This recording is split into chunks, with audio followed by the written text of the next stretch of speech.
Hi everyone. तो अपन railway NTPC के exam में आए हुए मैथ्स के पीवाईक्यू क्वेश्चंस को सॉल्व कर रहे हैं। और ये अपनी 20 दिन 20 सेट की तीसरी क्लास है। तो इससे पहले मैं 2 पार्ट करा चुका हूँ, तो अगर आपने उसे नहीं देखा है तो प्लेलिस्ट में जाकर उन्हें देख सकते हैं। तो अगर आप रेलवे एनटीपीसी के एग्ज़ाम के एक सीरियस एस्पिरेंट हैं तो ये सीरीज आपके लिए बहुत ही फायदेमंद रहेगी। तो चलिए बिना किसी देरी के क्वेश्चंस को सॉल्व करना शुरू करते हैं। तो देखिए पहला क्वेश्चन क्या दिया गया है। पहला क्वेश्चन देखिए। पहला क्वेश्चन में कहा गया है कि सूरज और विमल ने एक व्यवसाय शुरू किया।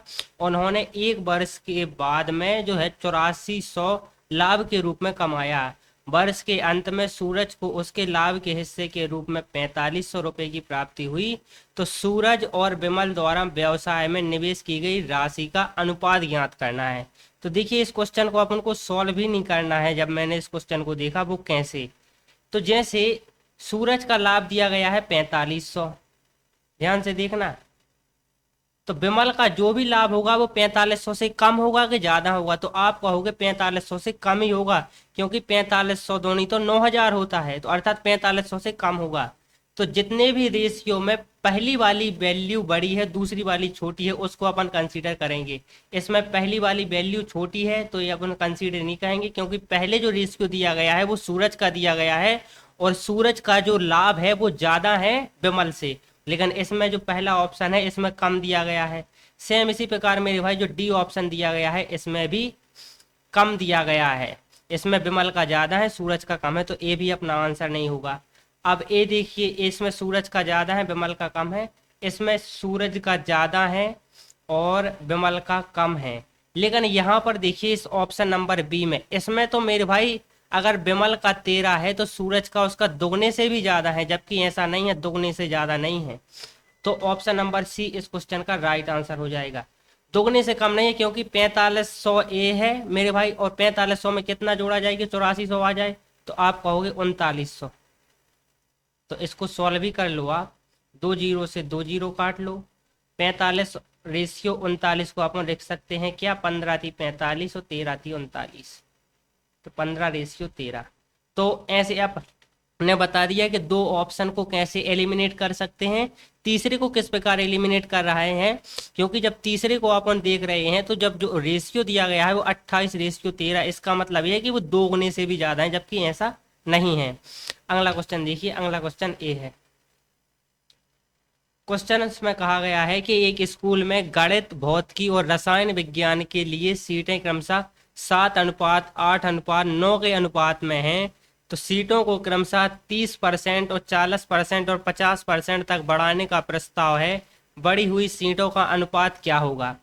तो देखिए जो जब इस प्रकार का क्वेश्चन आए तो जब ऐसे दिया गया है कि सीटों का जो अनुपात है वो 7:8:9 है, तो इसको अपने मन से 70 80 और 90 कर लो, 10 10 का गुणा कर लो तीनों में। तो अर्थात सीटों का अनुपात 70:80:90 है। तो 70 में 30% की वृद्धि करी तो 70 का 30% कितना होता है, तो 70 का 30% होता है 21। तो 70 में 30% की वृद्धि करी तो सीटें हो गई कितनी, 91। 80 में 40% की वृद्धि करी तो सीटें कितनी हो गई, 80 का 40% होता है 32। तो 80 और 32 कितना होगा, तो 80 और 32 होगा 112। और 90 में 50% की वृद्धि की तो 90 का 50% कितना होता है 45। तो 90 और 45 होता है 135। तो रेशियो निकल के आया 91 रेशियो 112 रेशियो 135। तो ऑप्शन नंबर ए। अब देखो इसके लिए मैं भी ऑप्शन एलिमिनेट करना आपको बता दे रहा हूँ। जैसे ये सीटों का जो अनुपात दिया गया है 7:8:9, अर्थात 7 से बड़ा 8 है, 8 से बड़ा 9 है। लेकिन जब उनकी संख्या में वृद्धि करी गई तो 30 की करी गई, 30 से बड़ा 40 है और 40 से बड़ा 90 है। तो इसका मतलब क्या है कि तीनों एक ही क्रम में दिया गया है। इसका मतलब ये है कि पहले से बड़ा दूसरा रेशियो होगा, दूसरे से बड़ा तीसरा रेशियो होगा। तो इसमें देखिए आप 35 से बड़ा 37 है, 37 से बड़ा 51 है। ये अपना ऑप्शन सही हो सकता है, देखना। अब देखिए इसमें 135 से छोटा हो गया 112, तो ये तो अपना होगा ही नहीं, ये गलत है। इसमें देखिए 112 से छोटा 91 हो गया, तो ये भी ऑप्शन गलत है। तो दो ऑप्शन को अपन ने एलिमिनेट कर दिया और जब भी रेशियो के रूप में एक अभाज्य संख्या दी जाए तो इसको आप बहुत रेयरली कंसीडर करना, बशर्ते दूसरे ऑप्शन पे आप शिफ्ट कर जाना। अगर कोई चारा ना बचे तभी इसको लगाना। अगर जैसे 37 दिया गया, 37 एक अभाज्य संख्या है, तो जब तीनों ऑप्शन एलिमिनेट हो जाएं उसके बाद आप इस पर लगा सकते हैं। लेकिन अगर दो ऑप्शन दिया जाए और एक अभाज्य संख्या का रेशियो दिया जाए तो उसको आप कंसीडर मत करना। तो ऑप्शन नंबर ये यहाँ से भी अपन निकाल सकते थे। तो मैंने दोनों क्वेश्चंस को बाय ऑप्शन से एलिमिनेट करना भी बता दिया और वैसे भी लगाना। चलिए अगला क्वेश्चन की देखिए। अगला क्वेश्चन ए है। क्या कह रहा है क्वेश्चन कि एक विक्रेता ने 200 क्विंटल गेहूं 1200 प्रति क्विंटल की दर से खरीदा। तो 1200 प्रति क्विंटल का मतलब क्या है? एक क्विंटल 1200 का, तो एक किलो कितने का? तो जैसे एक क्विंटल में 100 किलो होता है, तो 100 किलो 1200 का, तो एक किलो कितने का होगा? तो ये सबको ही बता देगा, 12 रुपए का। तो 12 रुपए की रेट से खरीदो, लेकिन उस 200 क्विंटल जो खरीदा है ना उसने, उस पर 10,000 रुपये और उसे लग गए। तो 200 क्विंटल पे 10,000 लग गई, तो एक क्विंटल पे कितना लगा होगा? तो अपन लिखेंगे 10,000 बटे 200। 2 जीरो से 2 जीरो कट जाएगा, 100 बटे 2 अर्थात 50। एक क्विंटल पे उसको 50 रुपये और लग रहा है। तो एक क्विंटल में 50 रुपये लग रहा है, तो एक किलो पे कितने लग रहे हैं? तो आप कहोगे एक क्विंटल में 50 रुपये लग रहा है, तो एक किलो पे उसे 0.5 पैसे मतलब आधा रुपया लग रहा है। तो एक किलो की वैल्यू 12 रुपया और आधा रुपया और उसे लग रहा है, तो एक किलो की जो उसे टोटल कॉस्ट पड़ रही है ना, वो कितनी पड़ रही? तो आप कहोगे जो उसे टोटल कॉस्ट पड़ रही वो पड़ रही 12.5 12.5 रुपया की। और वो बेच कितना रहा में रहा है? तो वो बेच रहा है 13 रुपये में। तो 12.5 की चीज जब वो 13 में बेचेगा तो उसे कितने का लाभ होगा? तो आप कहोगे आधे रुपये का लाभ हो रहा है उसे। कितने पर? 12.5 रुपये पर। तो 100 रुपये पर कितना? तो देखिए यहाँ पर दशमलव के बाद एक अंक है, यहाँ भी दशमलव के बाद एक अंक है, इसको काट देंगे। 5 एकम 5, और यहाँ पर कितनी बार जाएगा? 25 पंचे 125, 25 एकम 25, 25 चौका 100। तो 4% इस क्वेश्चन का राइट आंसर हो जाएगा। चलिए अगला क्वेश्चन देखिए। अगला क्वेश्चन ए है। कहा गया है क्या कि चावल के मूल्य में 25% की वृद्धि हुई। ऐसे में एक परिवार को अपना खर्च पूर्ववत बनाए रहने के लिए चावल की खपत में कितने प्रतिशत की कमी करनी चाहिए? तो जैसे अपन देख रहे हैं कि खर्चा बराबर क्या होता है। तो खर्चा बराबर क्या होता है? खर्चा बराबर क्या होता है? तो खर्चा बराबर जैसे यहाँ पर उसकी जो खर्चा अर्थात जो खपत है उसके बराबर क्या अपन लिखेंगे? तो जो 1 किलो पर जो खर्चा हो रहा है, 1 किलो 1 किलोग्राम 1 किलोग्राम की कॉस्ट इनटू टोटल खपत के किलोग्राम की है। तो 1 किलोग्राम की कॉस्ट को उसने क्या किया कि मूल्य में 25% की वृद्धि कर दी। तो 25% की फ्रिक्शन कितनी होती है? तो आप कहोगे 25% की फ्रिक्शन होती है 1/4। तो अर्थात अगर पहले 1 किलोग्राम की कीमत 4 थी तो अब उसे बढ़ाकर 5 कर दिया।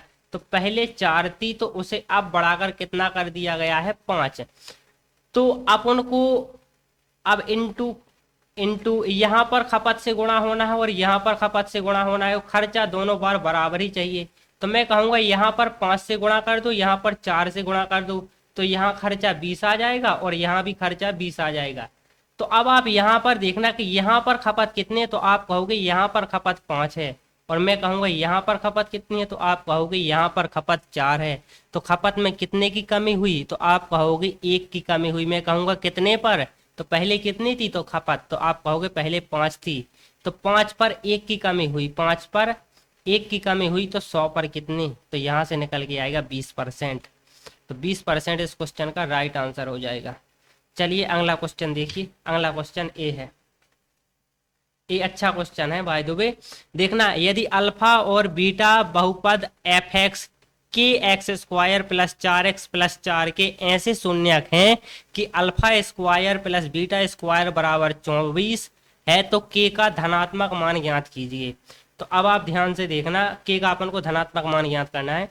तो यहाँ पर ध्यान से देखिए, मूलों का योग क्या होता है। जैसे ये द्विघात बहुपद है, तो द्विघात बहुपद के लिए जो मूलों का योग होता है अल्फा प्लस बीटा बराबर, वो क्या होता है? तो वो तो आप जानते होंगे कि अल्फा प्लस बीटा बराबर होता है माइनस का बी अपॉन ए, माइनस का बी अपॉन ए। तो बी यहाँ पर क्या है? तो 4 है।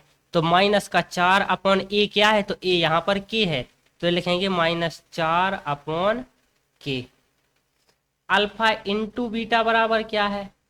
तो आप कहोगे अल्फा इंटू बीटा बराबर होता है क्या? सी अपॉन ए। तो सी यहाँ पर क्या है? तो सी यहाँ पर 4 है और ए यहाँ पर के है, तो 4/के। अपन को alpha square plus beta square बराबर 24 दिया गया है। तो जब अपन इसका होल स्क्वायर करेंगे अल्फा प्लस बीटा का होल स्क्वायर, तो यहाँ पर क्या होगा? 4 चौका 16/के स्क्वायर बराबर alpha square plus beta square, तो इसकी वैल्यू 24 दी गई है। बेसिकली ए प्लस बी का होल स्क्वायर, जब इसका अपन होल स्क्वायर करेंगे तो क्या आएगा? Alpha square plus beta square plus 2 alpha beta. तो अल्फा बीटा की वैल्यू तो 4/के दी गई है, तो 2 अल्फा बीटा की वैल्यू कितनी हो जाएगी? 2 का गुणा यहाँ पर ही हो जाएगा, तो 4 दूनी 8/के हो जाएगी। तो प्लस 4 दूनी 8 अपॉन के। अब इसको सॉल्व कर लीजिए। इसको किस प्रकार सॉल्व करेंगे? मैं कहूंगा कि नीचे के स्क्वायर दिया गया है, तो इस के स्क्वायर को हटाने के लिए इस पूरे समीकरण में के स्क्वायर का गुणा कर दो। यहाँ पर के स्क्वायर का गुणा कर दो, तो 16 में के स्क्वायर का गुणा होगा, तो के स्क्वायर से के स्क्वायर चला जाएगा, तो सिर्फ 16 बचेगा बराबर 24 के स्क्वायर प्लस 1 के से 1 के तो कट जाएगा, तो यहाँ पर आएगा 8 के। तो अब आप ध्यान से देखना, यहाँ पर 4 से अपन काट भी सकते हैं। 4 चौका 16, 4 छंग 24, 4 दूनी 8, तो क्या निकल के आया? 6 के स्क्वायर प्लस 2 के माइनस 4। यहाँ पर +4 है ना, इस साइड है ना, प्लस में है, उस साइड आएगा तो -4 बराबर 0।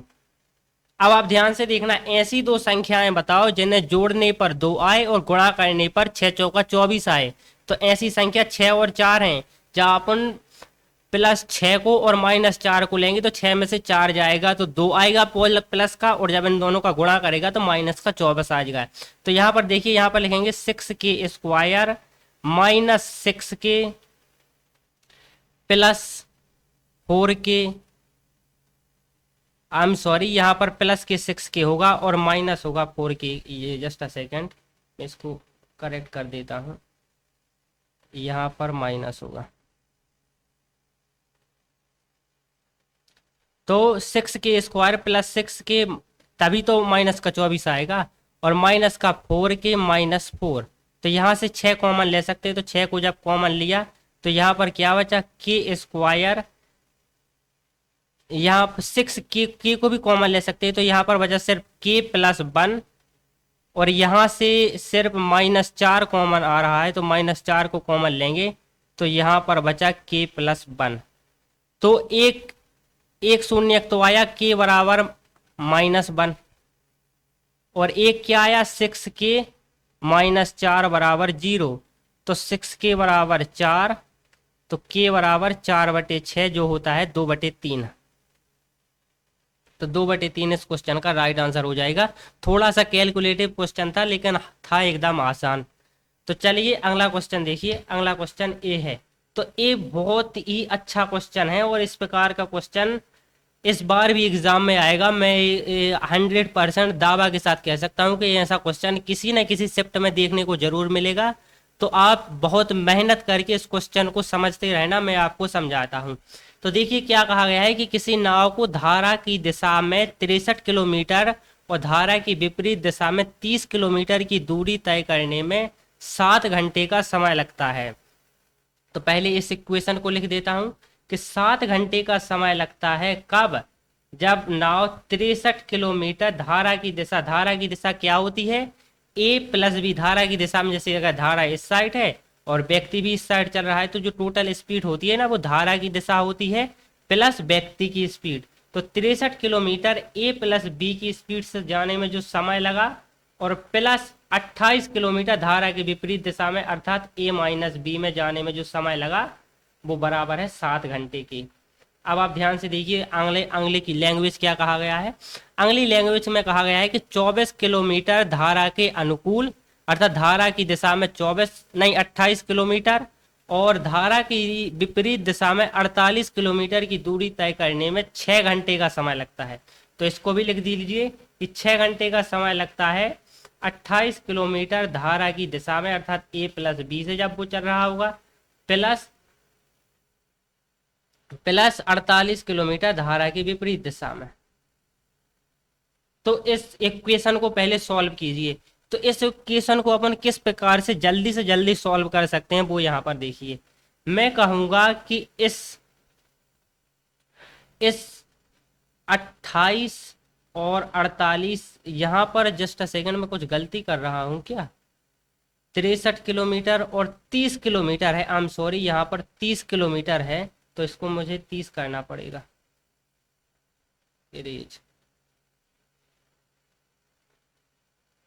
तो 30 किलोमीटर। अब देखिए यहाँ से मैं क्या स्टेप लूंगा।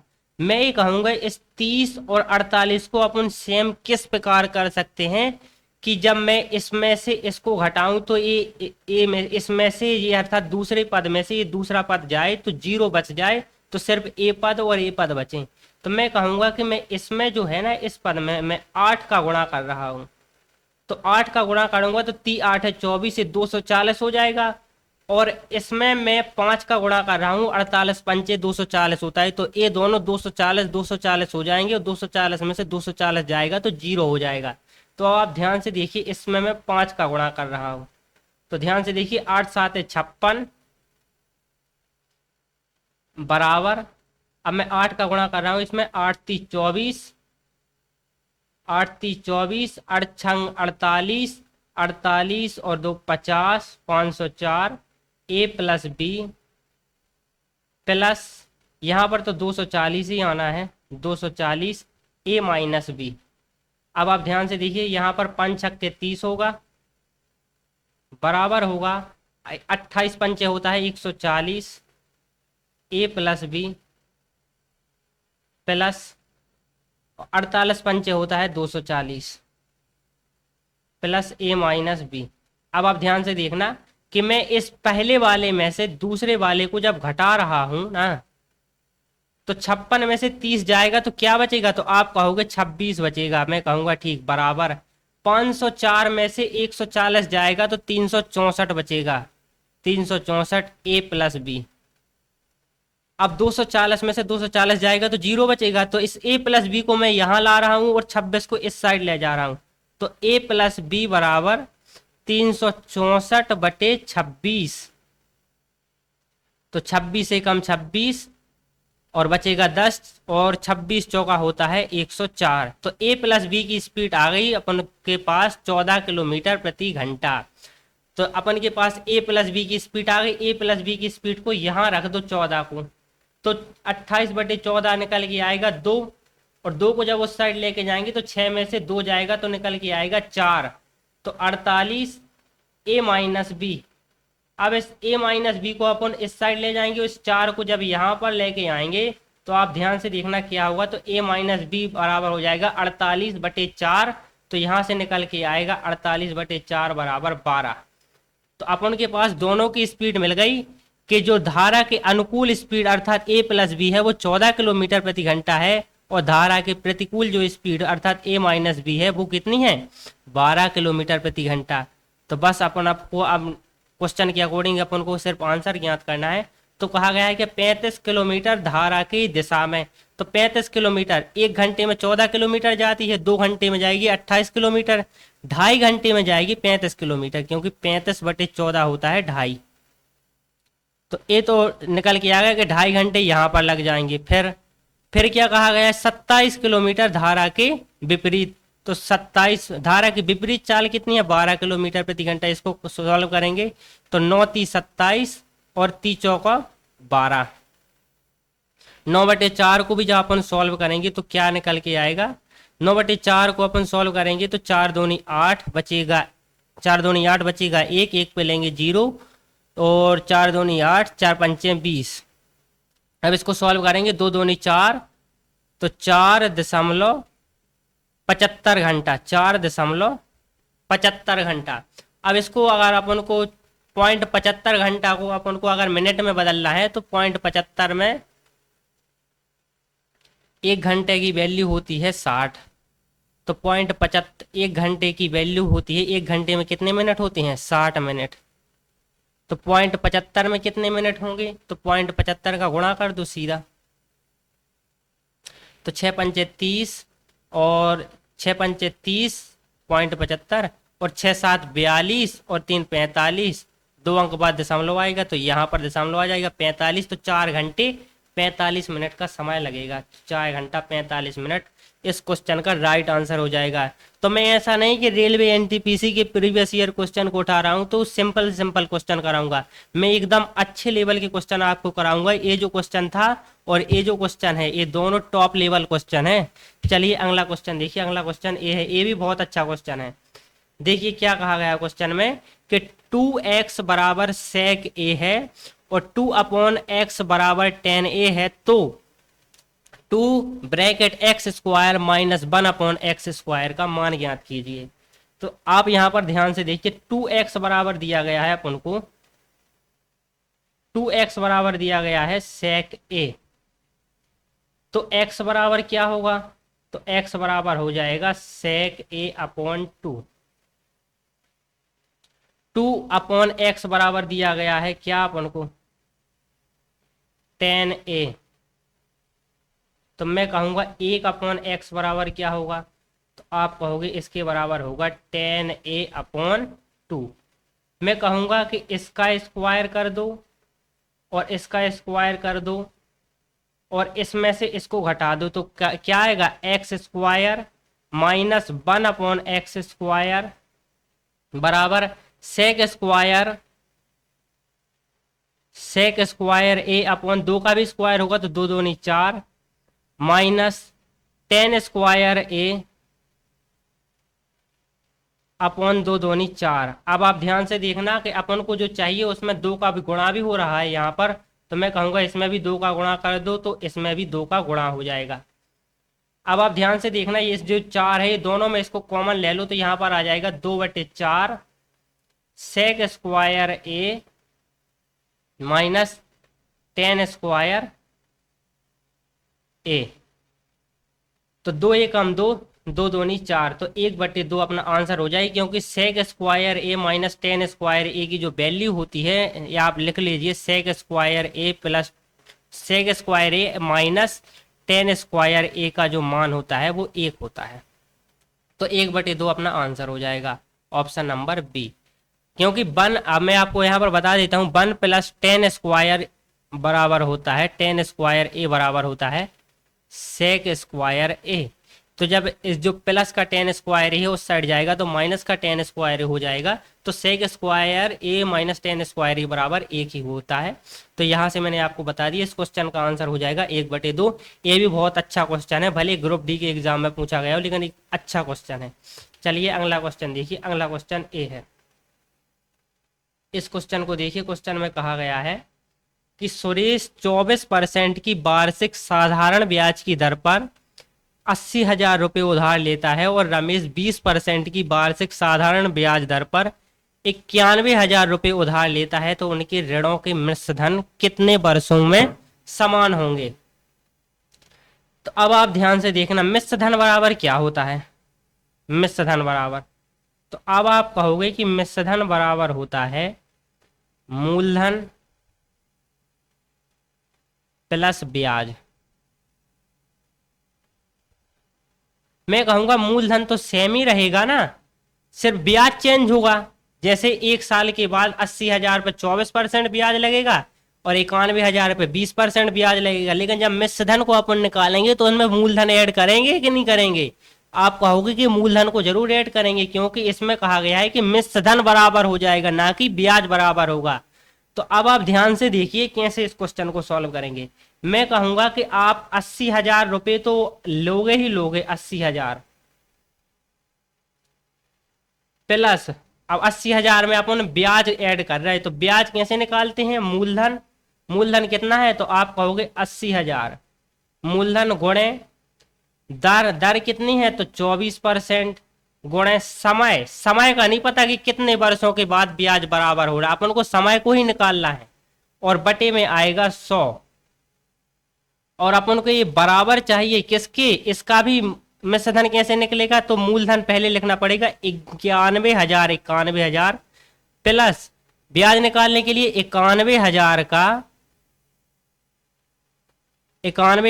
का 20%। अब कितने समय में, तो जितने समय इसको लगेगा उतना ही समय इसको लगेगा, बटे 100। अब आप ध्यान से देखना, इस 2 जीरो से इस 2 जीरो को मैं काट दूंगा, यहां पर भी इस 2 जीरो से मैं इस 2 जीरो को काट दूंगा। 91,000 और यहां पर जो 80,000 है, इस 80,000 को मैं इस साइड लेके आऊंगा, तो 91,000 में से 80,000 जाएंगे, तो यहां पर निकल के आएगा 11,000। अब आप ध्यान से देखना, अब 910 गुणे 20, अपन 91 गुणे 2 कर रहे हैं, 2 जीरो लगाए दे रहे हैं, तो 91 गुणे 2 होता है 182। तो 18,200 एन बराबर, यहां पर देखिए 8 चौका 32, 8 चौका 32 और 8 दूनी 16 और 3 19 और 2 जीरो, तो यहां पर कितने आए 19,200 एन, और यहां पर कितने आए 18,200 एन। तो इस 18,200 को इस साइड लेके जाएंगे तो आएगा 19,200 में से 18,200 जाएगा तो कितने आएगा 1,000 एन। तो 1,000 एन की वैल्यू क्वेश्चन में दी गई है, कितनी दी गई है 11,000। तो इस 3 जीरो से इस 3 जीरो को काट देंगे और एन का मान अपन को यहां से मिल जाएगा 11। तो एन को अपन ने क्या माना था, वर्ष, तो कितना समय लगेगा 11 वर्ष का समय लगेगा। चलिए अगला क्वेश्चन देखिए, अगला क्वेश्चन ए है। क्या कहा गया है क्वेश्चन, कि यदि संटी अपने मासिक वेतन का 50% भोजन पर, तो 50% वो अपना भोजन पर खर्च कर रहा है, प्लस 20% किराए पर खर्च कर रहा है, और फिर वो 1,500 रुपये बचा रहा है। तो किसी भी आदमी की जो सैलरी होती है ना, वो कोई भी चीज हो अधिकतम 100% होती है, तो 70% उसने खर्च कर दी, तो बची कितनी, तो आप कहोगे 30%, और यही तो उसकी सैलरी होगी। और इसी 30% जो है, इसी 30% बचत की वैल्यू क्वेश्चन में 1,500 दी गई है। तो अपन को क्या निकालना है कि उसका मासिक वेतन कितना होगा, तो 100% होगा, तो 100। अब इस 1 जीरो से 1 जीरो को काट दीजिए, 150 बटे 3 यहां से निकल के आएगा 50, और 50 का गुणा जब 100 के साथ करेंगे तो 5,000 इस क्वेश्चन का राइट आंसर हो जाएगा, ऑप्शन नंबर बी। चलिए अगला क्वेश्चन देखिए, अगला क्वेश्चन ए है।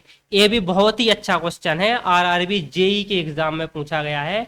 मुझे ये क्वेश्चन अच्छा लगा इसलिए मैंने यहाँ पर ले लिया। तो ध्यान से देखिए इस क्वेश्चन को, मजा आ जाएगा आपको। दिया गया है कि A square upon B square plus B square upon A square plus 2, इसका अपन को वर्गमूल ज्ञात करना है। तो देखिए कैसे करेंगे, मैं कहूंगा कि इसको ऐड कर दो, तो बी स्क्वायर ए स्क्वायर 2 के बटे में कुछ नहीं, तो इसके बटे में 1 मान लो। इन तीनों का एलसीएम क्या निकल के आएगा, तो वो आप कहोगे कि आएगा ए स्क्वायर और बी स्क्वायर। मैं कहूँगा एकदम ठीक। मैं कहूँगा इस बी स्क्वायर का भाग ए स्क्वायर बी स्क्वायर में जाएगा, तो बी स्क्वायर आएगा, बी स्क्वायर से बी स्क्वायर कट जाएगा, और ए स्क्वायर का गुणा होगा तो यहाँ पर आएगा ए पे पावर 4। सेम इस यहाँ पर आएगा बी पे पावर 4, क्योंकि ए स्क्वायर से ए स्क्वायर तो कट जाएगा, बी स्क्वायर का गुणा होगा, प्लस यहाँ पर कुछ भी नहीं है, 1 का भाग ए स्क्वायर बी स्क्वायर में ए स्क्वायर बी स्क्वायर बार जाएगा, और इसका जब इसमें गुणा करेंगे तो क्या निकल के आएगा, तो आप कहोगे ये आएगा 2 ए स्क्वायर बी स्क्वायर। मैं कहूँगा इसको लिखो बराबर। अभी क्या इस प्रकार का फॉर्मूला नहीं बन गया, ए प्लस बी का होल स्क्वायर। अब ध्यान से देखना कैसे, जैसे ए पे घात 2 लिखा है, तो इसको आप लिख सकते हैं ना, ए पे घात 2 पे घात 2 प्लस बी पे घात 2 पे घात 2 प्लस 2 ए स्क्वायर बी स्क्वायर। अब आपको समझ में आ रहा होगा। और यहाँ पर है लिखा ही है कि ए पे घात 2 बी पे घात 2, तो इसका वर्गमूल तो ए भी आ जाएगा, इसका वर्गमूल क्या आ जाएगा, तो ए होता है बेसिकली क्या है, तो आप देखोगे कि ये है ए स्क्वायर प्लस बी स्क्वायर का होल स्क्वायर।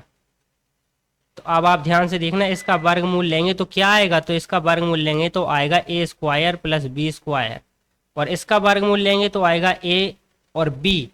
अब ए स्क्वायर प्लस बी स्क्वायर को इसके अलग अलग बटे में लिख रहे हैं। कैसे अलग अलग बटे, जैसे मैं लिखूंगा ए स्क्वायर बटे A B plus B square बटे ए बी, ऐसा अलग अलग कह रहा हूं। तो इस ए स्क्वायर से अपन ए को काटेंगे तो आएगा ए बटे बी, और इस बी स्क्वायर से इस बी को काटेंगे तो आएगा बी अपॉन ए। तो ए अपॉन बी और बी अपॉन ए इस क्वेश्चन का राइट आंसर हो जाएगा। तो चलिए आज के क्वेश्चंस कंप्लीट हुए। तो आप इस सीरीज से जुड़े रहना, मैं यहाँ पर अच्छे अच्छे क्वेश्चंस को ही लेता हूँ, नॉर्मल क्वेश्चंस को नहीं लेता हूँ। तो जुड़े रहिए हमारे साथ और कंप्लीट कीजिए 20 दिन 20 सेट की क्लास को, जिसके बाद आप रेलवे एनटीपीसी के एग्जाम में मैथ्स के क्वेश्चंस को फोड़ पाएंगे।